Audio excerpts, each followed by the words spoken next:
Good morning mga Mars! Kumusta kayo? For today's video pala ay naisipan kong pumunta ng top of the world. Oo, tama kayo ng dinig mga Mars, top of the world. Isa ito sa mga magandang tourist spot dito sa Malta. So kakaalis ko pa lang po ng bahay, so 20 minutes po pala ang lakad ko mula po dito sa lugar kung saan po ako nakatira. Papunta po sa top of the world. Naku mga Mars, nakakaloka to si Google ang gulo-gulo. Kung saan-saan niya ako pinaikot-ikot at pinadaan sa mga maliliit na eskinita. Hay, nahihilo na ako tuloy. Alam ko naman sana ang shortcut, kaya lang kasi baka maligaw ako. Last kasi naming pagpunta doon ay gabi, kaya hindi ko masyadong kabisado yung daan papunta doon. At bago tayo makarating doon sa top of the world, gusto ko lang pong ipakita sa inyo ang view or ang mga bahay dito or mga daan kung saan po ako nakatira. Alam nyo mga Mars, napakasimple lang ng buhay o pamumuhay dito sa Malta. Kung ikukumpara mo sa Abu Dhabi, United Arab Emirates. Nagtrabaho din naman ako doon for almost 9 or 8 years bago po lumipat dito sa Malta. Doon kasi halos paglabas mo ay puro building. Pero mas gusto ko yung ganitong buhay, simple lang, tahimik, at very refreshing na lugar. At ito na nga pala yung way papunta doon. Ito pong sa tabi niya ay halos puro olives po yung makikita natin. Pero kahit saan dito sa Malta ay talagang mahilig silang magtanim ng olives. Kahit saan-saan mo talaga yan makikita dito. Tara mga Mars, samahan niyo ako kung gusto niyo rin makita ang magandang view doon. Kaya stay tuned lang kayo dyan.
Ang ganda talaga dito maglakad-lakad kasi ang ganda ng panahon, hindi mainit.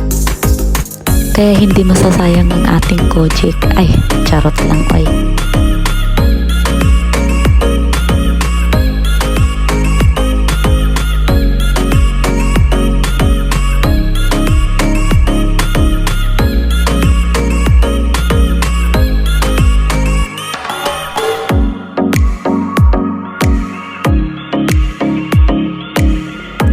Alam niyo ba mga Mars, itong halamang ito ay isang uri ng cactus na namumunga at ang tawag nila dito ay prickly pear.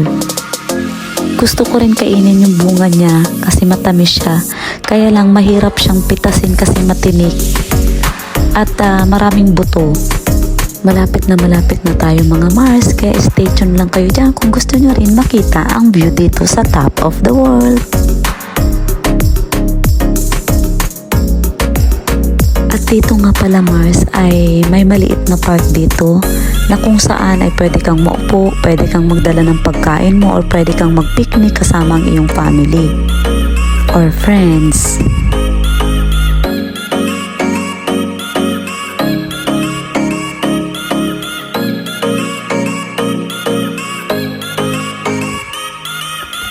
So ito na nga Mars, ayan makikita na natin yung view dito. Ayan, ang ganda. Parang mawawala yung problema mo pag andito ka talaga, promise. Napaka-relaxing, napaka-kalmado lang ng lugar.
Ito mga Mars, Curious lang ako kung anong klaseng halaman ito. Prutas ba ito or nakakain? Kasi parang ang sarap niyang kainin, parang mga maliliit na apple.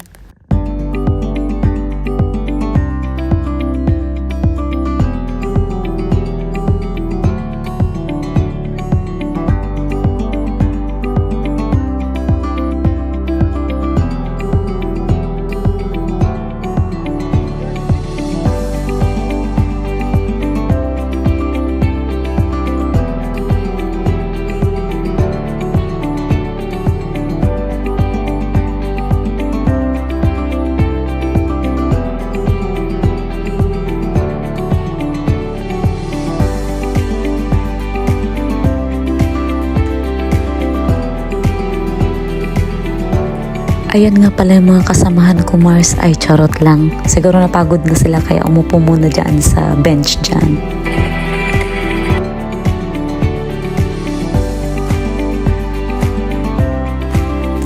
Pero ako, tuloy pa rin ang aking lakad para lang may maipakita sa inyo. Maipakita ang magandang view dito.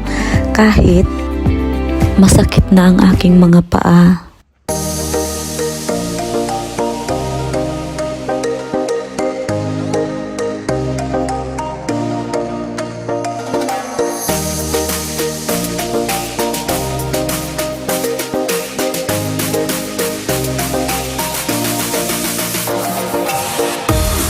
Oy, nako Mars, itutuloy mo ba ang pagbaba dyan? Nako, sasakit lamang ang iyong mga rayuma.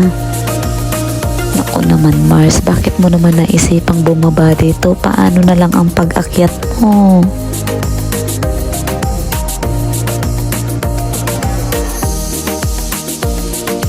Oh, ayan mga Mars, tiis ganda tayo ngayon para lang maipakita sa inyo ang view dito.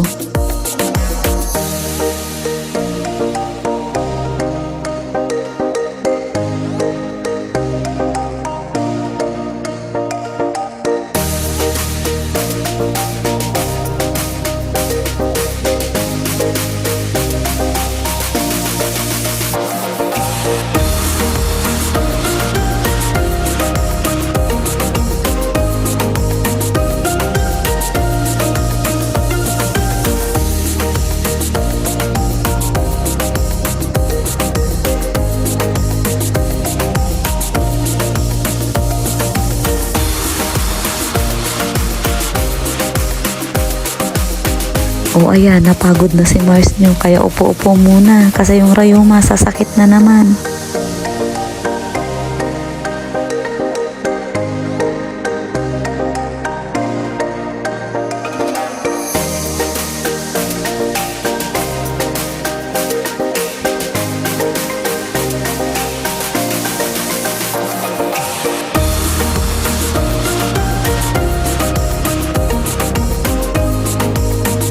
O, ayan na Mars, paakyat ka na. Kumusta naman ang iyong rayuma? Ay nako, sa mamayang gabi, hilot-hilutin mo na lang ng olive oil. Alalahanin, may pasok ka pa bukas.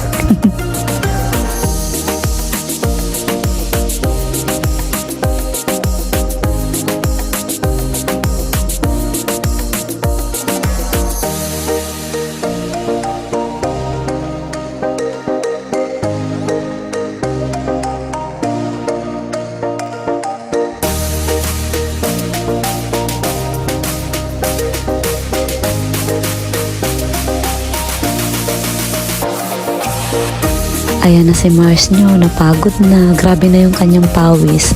Kaya pahinga muna siya dito.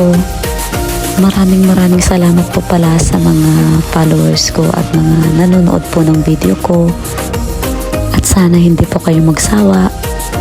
Hanggang dito na lang po tayo mga Mars. See you on my next video. Bye and God bless.